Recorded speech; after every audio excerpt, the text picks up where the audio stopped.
Price Lord. கர்த்தர் நல்லவர், அவர் கிருபை என்றும் உள்ளது. இந்த காலை பொழுதில் கர்த்தராகிய இயேசு கிறிஸ்துவின் நாமத்தில் உங்களை சந்திப்பதில் மிகுந்த சந்தோஷம். இந்த நாளில் 2 ராஜாக்கள் 7ஆம் அதிகாரத்தில் வரக்கூடிய பெயர் சொல்லப்படாத 4 குஷ்டரோகிகளுடைய ஊழியத்தை நாம் பார்க்க போகிறோம். இந்த 4 குஷ்டரோகிகள் பெயர் குறிப்பிடப்படாமல் இருக்கு. ஆனால் இந்த 4 பேர் செஞ்ச காரியம் இன்றைக்கும் வேதத்தில் பதியப்பட்டிருக்கு. என்ன நடந்தது?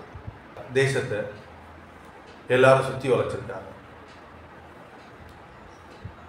ஒருத்தரும் வெளியே சாப்பாடு போய் சம்பாதிச்சு கொண்டு வர முடியாது. வெளியிலிருந்து உணவுப் பொருட்கள் எடுத்துகிட்டு வர முடியாது. உள்ளிருந்து யாரும் வெளியே போக முடியாது. எல்லாரும் துன்பத்துக்கு மேலே துன்பத்தை அனுபவிச்சுட்டு இருக்காங்க. சொந்த பிள்ளையை வெட்டி சாப்பிட வேண்டிய சூழ்நிலைக்குள்ளே தள்ளப்பட்டிருக்காங்க. ஒரு கழுதையினுடைய தலை 80 வெள்ளி காசுக்கு விற்கப்படுகிறது. அப்படிப்பட்ட ஒரு நெருக்கடியின் சூழ்நிலை. பொதுவாக குஷ்டரோகிகளை ஊருக்கு வெளியே தள்ளிடுவாங்க அந்த காலத்தில். ஏன்னா குஷ்டரோகம் தொற்று நோய் அப்படின்ற ஒரு மூட நம்பிக்கை இருந்ததுனால அவர்களை வெளியே தொட்டிடுவாங்க. பிறந்ததுலேருந்து தூக்கிட்டு வந்து வெளியே போட்டாங்கன்னா அதோட யாராவது வழிபோக்கர்கள் சாப்பாடு கொடுத்தா தான் அவங்களால சாப்பிட முடியும். இந்த 4 குஷ்டரோகிகள் வெளியில் இருக்காங்க. அரண்மனை பூட்டப்பட்டிருக்கு. அரண்மனைக்கு உள்ள, கோட்டைக்கு உள்ள எல்லாரும் உணவு இல்லாமல் தவிக்கிறாங்க. கோட்டைக்கு வெளியே எதிரிகள் படை சூழ்ந்திருக்கு. இப்படி ஒரு நெருக்கடியின் சூழ்நிலை. அப்போ எலிசா தீர்க்கதரிசி சொல்கிறாரு, நாளைக்கு காலையில் இந்த இடத்துல படி கோதுமை மா 1 செக்கேலுக்கு விற்கப்படும் அப்படின்னு சொல்கிறாரு. சூழ்நிலை எல்லாம் ஆப்போசிட்டாக இருக்குது. எல்லாரும் அந்த அழுத்தத்தில் இருக்காங்க. எப்படி இதெல்லாம் நடக்கும் அப்படின்ற ஒரு அழுத்தத்தில் இருக்காங்க. இந்த 4 குஷ்டரோகிகள் முக்கியமான காரியங்களை செய்கிறாங்க. நாம் இந்த உலகத்தில் ஆண்டவருடைய ஆசீர்வாதத்தை பெற்றுக்கொண்டு நாம் மட்டும், நம்ம குடும்பம் மட்டும் நல்லா இருக்கணும்னு நினச்சா அது ஊழியம் இல்லை. அந்த உண்மையுள்ள ஆண்டவருடைய அன்பை மற்றவங்களுக்கும் பறைசாற்றணும். மற்றவருடைய வாழ்க்கையிலையும் அதே தேவனுடைய அன்பு பரிபூர்ணமாக இருக்கணும், மற்றவர்களும் ஆஸ்வதிக்கப்படணும் அப்படின்னு நினச்ச இந்த 4 குஷ்டரோகிகளை பற்றி தான் நம்ம பார்க்கணும். இந்த 4 குஷ்டரோகிகளும் பேசிக்கிறாங்க.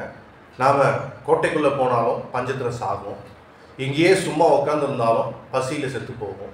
எதிரிகளுடைய படைக்கு போகலாம், ஒருவேளை அவங்க இறக்கம் காட்டினா பழிச்சிக்கலாம், இல்லைன்னா அவங்க கையாலே செத்து போகலாம் அப்படின்ற ஒரு முடிவு போகிறாங்க.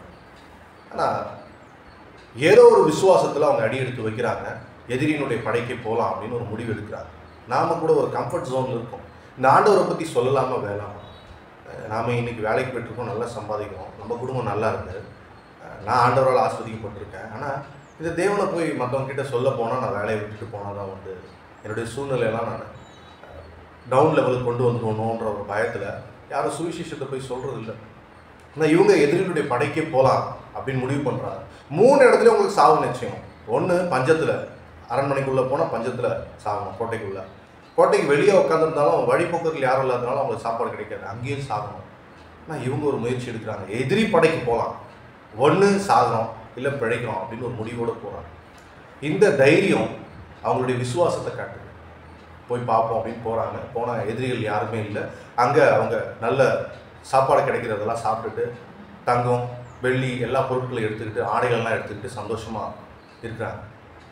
மறுபடியும் அந்த 4 பேரும் ஒன்று சேர்ந்து பேசுகிறாங்க. என்ன பேசுகிறாங்க? நாம் இப்படி செய்கிறது நல்லதில்லை, இது நற்செய்தியின் நாள், நாம் இங்கே நல்லா சாப்பிட்டுட்டு சந்தோஷமாக இருக்கிறோம், ஆண்டவருடைய கிருபையினால் நம்ம நல்லா சாப்பிட்டு சந்தோஷமாக இருக்கிறோம். ஆனால் நாம் இன்றைக்கி போய் இந்த நற்செய்தியை சொன்னால் தான் அந்த பட்டினியில் சொந்த பிள்ளையை கொன்று சாப்பிடக்கூடிய ஒரு நிலையில் தள்ளப்பட்டிருக்கக்கூடிய என் மக்கள் அங்கே அவதிப்படுறாங்க, அவங்களுக்கு போய் இந்த நற்செய்தியை சொல்லணும் அப்படின்னு சொல்லி 4 பேரும் முடிவெடுக்கிறாங்க. அந்த ஒத்துமையை பாருங்கள். 4 பேரும் இதே சமுதாயத்தால் எந்த மக்களுக்கு நற்செய்தி சொல்லணும்னு முயற்சி பண்ணுறாங்களோ அதே சமுதாயத்தினால் தள்ளப்பட்டவர்களாக இருக்கிறாங்க. ஊருக்கு வெளியே தள்ளப்பட்டவர்களாக இருக்கிறாங்க, ஒதுக்கி வச்சிருக்கிறவர்களாக இருக்காங்க. அவங்களுக்கு சரியான தண்ணி கிடையாது, சாப்பாடு கிடையாது, மரியாதை கிடையாது. ஆனால் இந்த 4 பேருக்கும் அவங்கள மன்னிக்கக்கூடிய மனப்பான்மையும் வந்துருச்சு. அவங்க கஷ்டப்படுவாங்க பாவம் அப்படின்ற ஒரு உணர்வும் வருது. இது கர்த்தருடைய அன்பு. சரி, உடனே இவங்க என்ன பண்ணுறாங்க? நேராக இங்கேருந்து போய் அங்கே போய் சொல்லலான்னு பார்த்தா அரண்மனைக்குள்ளே நேராக போக முடியாது, கோட்டைக்குள்ளே நேராக போக முடியாது. ஏன்னா இவங்க குஷ்டரோகிகள், வெளியே தள்ளப்பட்டவங்க. இவங்க நினச்சிருந்தா எங்களை இப்படிலாம் நீங்கள் பண்ணீங்களடா, உங்களுக்கு என்னடா நல்லது சொல்லணும் அப்படின்னு நினச்சிருக்கலாம். நான் அப்படி நினைக்கல. தேவ அன்போடு போய் அங்கே நிற்கிறாங்க. காவலாளிகிட்ட சொல்கிறாங்க, எதிரிகள்லாம் காணுங்க, எல்லாம் பயந்து ஓடிட்டு இருக்காங்க, அங்கே சாப்பாடு இருக்குது, மற்ற பொருட்கள்லாம் இருக்குது, நீங்கள் ரிலாக்ஸாக வெளியே வந்து விவசாயம் பண்ணுங்கள், சாப்பாடு சாப்பிடுங்க, சந்தோஷமாக இருங்க அப்படின்னு அந்த பிசாசினால் அடைக்கப்பட்ட மனிதர்களுடைய வாழ்க்கையில் இருக்கக்கூடிய அழுத்தங்களை குறைச்சி பிசாசு கையிலிருந்து விடுதலையை வாங்கி கொடுத்து அந்த விடுதலையின் சுவிசேஷத்தை அவங்களுக்கு அறிவித்து அவங்க போய் சந்தோஷமாக வாழணுன்ற நற்செய்தியை சொல்கிறாங்க. என் அன்பு சகோதர சகோதரிகள், இன்றைக்கி நாமும் அந்த குஷ்டரோகிகளை போல கர்த்தரை அறிவிக்கிறோமா, அல்லது என் வாழ்க்கை மட்டும் நல்லா இருந்தால் போதும் அப்படின்னு இந்த ஆண்டவரை எனக்குள்ளே மட்டும் நான் வச்சுக்கிறேன்? நம்ம நிச்சயமாக யோசிக்கணும். இதனால் இந்த குஷ்டரோகிகள் மூலமாய் நான் கற்றுக்கொண்ட பாடம் என்ன அப்படின்னா, முதல்ல கர்த்தருடைய அன்பை மன்னிப்பை முழுமையாய் பெற்றுக்கொண்ட நாம கர்த்தரை உண்மைக்கு உண்மையாய் அறிக்கை செய்கிறோமா, மரணம் வந்தாலும் கர்த்தரை அறிக்கை செய்கிறோமா அப்படின்றத பார்க்கணும். ரொம்ப முக்கியமான விஷயம் என்னென்னா, பரலோகத்தில் நம்மளால் செய்ய முடியாத 2 காரியம் உண்டு. ஒன்று, சுவிசேஷம் சொல்ல வேண்டிய அவசியம் இல்லை, ஏன்னா சுவிசேஷத்தின் ராஜாவே அங்கே தான் இருக்கிறாரு. சுவிசேஷம் நற்செய்தியை நான் போய் சொல்ல வேண்டிய அவசியம் இல்லை. நற்செய்தியை குறித்து அறிக்கை கேள்விப்பட்டு நற்செய்தியை அறிந்து கொண்டு கர்த்தரை உணர்ந்து கொண்டு கர்த்தரை ஏற்றுக்கொண்டவர்கள் பரலோகத்தில் இருப்பாங்க. இன்னொன்று, பிசாசை ஓட்ட வேண்டியதில்லை, நோய்களை துரத்த வேண்டியதில்லை. ஏன்னா இது எல்லாமே கடந்து, நோய் இல்லாமல், பிசாசனுடைய தாக்கம் இல்லாமல், வறுமை இல்லாமல், கஷ்ட நஷ்டங்கள் இல்லாமல் எல்லாவற்றையும் கடந்தவர்கள் தான் பரலோகத்தில் இருப்பாங்க. அங்கே பசியோ துன்பமோ நோயோ வேதனையோ எதுவும் கிடையாது. அங்கே நிம்மதியோ சமாதானமோ இருக்கும். ஏன்னா அங்கே சமாதானத்தின் தேவனுடைய வீடு அது, அவருடைய ராஜ்யம் அது, அவர் அரசாளுகிற இடம் அது. அதனால் அங்கே போய் நான் இந்த வேலையை செய்ய வேண்டிய அவசியம் இல்லை. இந்த பூமியில் நான் வாழும் காலங்களில் தான் நான் இதை செய்யணும். எந்த அளவுக்கு செய்யணும், அதை எப்படி நான் இந்த பூமியில் செய்ய முடியும்? கர்த்தருடைய வார்த்தையை கொண்டு சுவிசேஷத்தை நற்செய்தியை என்னால் அறிவிக்க முடியும். அவர் சிலுவையில் எனக்காக எல்லாவற்றையும் செய்து முடித்தார். எனவே இங்கே யாரும் கஷ்டப்பட வேண்டிய அவசியம் இல்லை, யாரும் துன்பப்பட வேண்டிய அவசியம் இல்லை என்றது சொல்லணும். அது எப்படி சாத்தியமாகும்? பரிசுத்த ஆவியானவர் மூலமாய் அதை நான் அறிவிக்கும் பொழுது, அந்த பரிசுத்த ஆவியானவரை வார்த்தையின் மூலமாய் அவர்கள் பெற்றுக்கொள்ளும் பொழுது விடுதலை அடைவார்கள். இந்த வாழ்க்கை மறுரூபமாக்கப்படும். சந்தோஷமான ஒரு சமாதானத்தின் வாழ்க்கையை இந்த பூமியிலே வாழ முடியும். Rest in peace, rest in பீஸ்ன்னு எல்லாரும் சொல்கிறாங்க. மரித்த பிறகு ரெஸ்ட் இன் பீஸ், அது உண்மைதாங்க. மரித்த பிறகு நிச்சயமாக நமக்கு சமாதானம் உண்டு.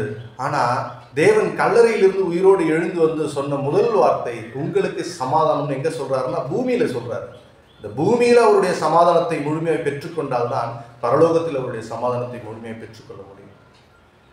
அவருடைய சமாதானத்தை இந்த பூமியில் முழுமையாக பெற்றுக்கொண்ட நான் என் சகோதர சகோதரிகளுக்கு, என்னை முன்ன பின்ன பார்க்காத என் சகோதர சகோதரிகளுக்கு போய் சொல்கிறேன், ஆண்டவர் நல்லவருங்க, அவர் நமக்காக எல்லாம் செய்து முடிச்சிட்டாரு.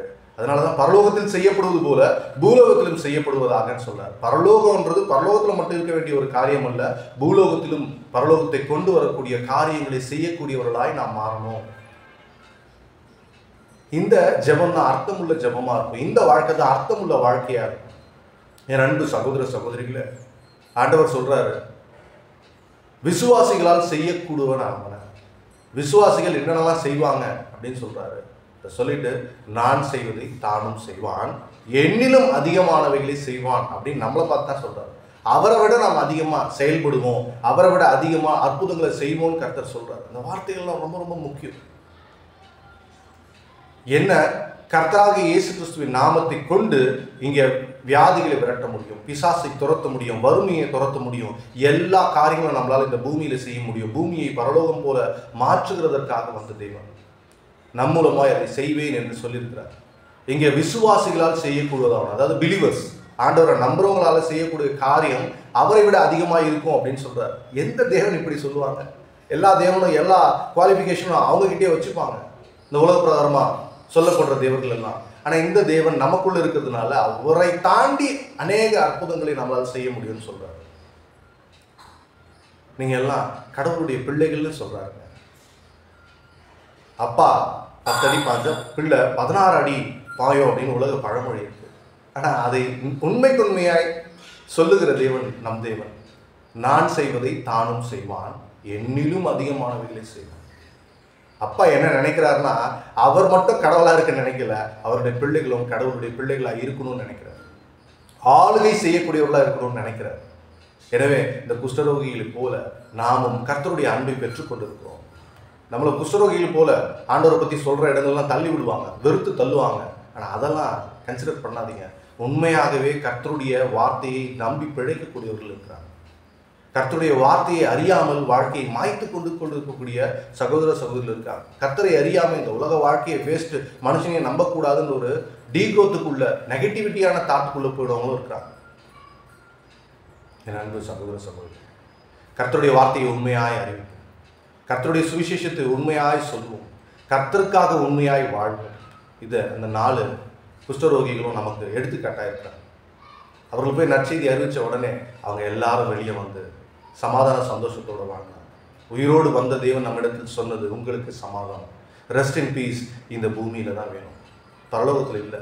அங்கே போய் நான் சுவிசேஷம் சொல்ல வேண்டியது இல்லை, ஏன்னா ராஜாதி ராஜா அங்கே இருக்கார், அவர் இங்கே நமக்குள்ள இருக்காரு. இந்த நற்செய்தியை நாம சொல்லணும், வார்த்தையின் மூலமா ஆவியானவர் மூலமா நம்ம சொல்லணும். அதுக்கு நம்ம வாழ்க்கை நேரிய கிறிஸ்துவ வாழ்க்கையா இருக்கும், உண்மையுள்ள கிறிஸ்துவ வாழ்க்கையா இருக்கும். எனவே என் அன்பு சகோதர சகோதரிகளே, ஸ்தேவானை போட்டு கல்லால் அடிச்சு கொள்றாங்க, மரண பரியந்தம் அவர் உண்மை உள்ளவராக இருக்கிறாரு. வானம் திறந்திருக்கிறதையும் சிங்காசனத்தில் தேவன் அமர்ந்திருப்பதையும் இயேசு கிறிஸ்து ஸ்தேவானை வரவேற்பதற்காக எழுந்து நிற்கிறதையும் ஸ்தேவான் காண்கிறார். நீங்கள் உண்மையாக கிறிஸ்துவுக்காக வாழ்கிறீங்கன்னா நீங்கள் அங்கே பரலோகத்துக்கு போகும்போது ஆண்டவராக இயேசு கிறிஸ்து எழுந்து நின்று உங்களை கட்டி பிடிச்சி அணைச்சி உங்களை மேலே தூக்கிப்பார். என் மகனே வா வா வா வா, பூமியில் எனக்காய் நீ உண்மையாய் பணியாற்றினாய். எனவே உண்மையுள்ள ஊழியக்காரனே வான்னு சொல்லுவார். ஊழியக்காரன் சொல்றது வெறும் ஊழியக்காரர் மட்டுமல்ல, விசுவாசிகளைத்தான் தேவன் சொல்லுகிறார். கிறிஸ்துவை நம்புகிற ஒவ்வொரு விசுவாசிகளும் கிறிஸ்துவினுடைய சாயலாக வாழக்கூடியவர்களாக இருக்கணும். ஸ்தேவான் அதை செய்தார். ஸ்தேவான் அதை உண்மை உள்ள காரியமாய் நடத்தினார். ஸ்தேவானால் எல்லா காரியங்களும் செய்ய முடிந்தது. ஸ்தேவான் அவர்களை மன்னித்தார். தகப்பனே, இவர்கள் செய்வது என்னதென்று அறியாது செய்கிறார்கள், இவர்களை மன்னியும் என்று சொல்லி இயேசு கிறிஸ்து சொன்ன அதே வார்த்தைகளை ஸ்தேவானம் சொல்லுகிறார். இந்த மனிதர்கள் மீது இந்த பாவம் சுமராது, என்ன கொல்ற பாவம் அவங்கள சாரக்கூடாதுங்க, அவங்க பரலோக ராஜ்யத்துக்குரியவர்களாக மாறணும் ஆண்டவரே. அது என்ன அவங்க அடித்தாலும் பரவாயில்ல, கல்லுன்னா சாதாரண கல் இல்லைங்க, பெரிய பெரிய கல் தூக்கி போட்டு அடிக்கிறாங்க, கொல்றாங்க. கொல்லும் பொழுது கூட முழந்தால் படியிட்டு வானத்தை உற்று நோக்கி, தேவா தேவாதி தேவா இவர்களை மன்னியும், நான் உங்ககிட்ட தான் வரப்போறேன், எனக்கு எந்த குறையும் இல்லை, உண்மை அறியாத இந்த மக்கள் மதியினத்தால் அழிந்து போகக்கூடாது என்பதற்காக நான் ஜெபிக்கிறேன். இந்த மக்களுக்கு சமாதானத்தை தாங்க, என்னை கொண்டுட்டு அவங்க மனசு கஷ்டப்படக்கூடாது ஆண்டவரே, என்னை கொண்டுட்டு அவங்க பாவத்தில் போய் விழுந்து சிறை தண்டனை அனுபவிக்கக்கூடாது, என்னை கொண்டுட்டு அவங்க உள்ளுக்குள்ளவே ஐயோ கொண்டுட்டுமேன்றது குற்ற உணர்ச்சி அவங்களுக்கு வந்துடக்கூடாது. என்னை கொன்னாலும் பரவாயில்ல, உங்கள் அன்பை நான் சொல்லுவேன் என்று சொன்னார் ஸ்தேவான். இந்த 4 குஷ்டரோகிகளும் இந்த ஸ்தேவானை இந்த நாளில் நாம் அறிந்து கொண்டோம். ஒவ்வொரு கிறிஸ்தவனும் ஒவ்வொரு விசுவாசியும் கர்த்தருடைய பிள்ளைகளாக இருக்கணும். கர்த்தரை செய்ததை காட்டிலும் அதிகமாய் செய்யக்கூடிய ஆசீர்வாதத்தை அவர் நமக்கு வார்த்தையின் மூலமாக ஆவியானவர் மூலமாய் கொடுத்திருக்கிறார். எனவே வாழ்ந்து காட்டுவோம், பிற மக்களையும் கர்த்தருடைய சமூகத்திற்கு கொண்டு வந்து வாழச் செய்வோம். அறியாமையில் மடிந்து கொண்டிருக்கக்கூடிய என் சகோதர சகோதரிகளுக்காக ஜெபிப்போம். இதுவே உண்மையான கிறிஸ்துவ வாழ்க்கை. இந்த உண்மையான கிறிஸ்துவ வாழ்க்கையை கிறிஸ்துவுக்குள்ளாக இருந்து நாம் பகிர்வோம். கிறிஸ்து நல்லவர், கர்த்தர் நல்லவர், அவர் கிருபை என்றும் உள்ளது. ஆமென். God bless you. Have a good day.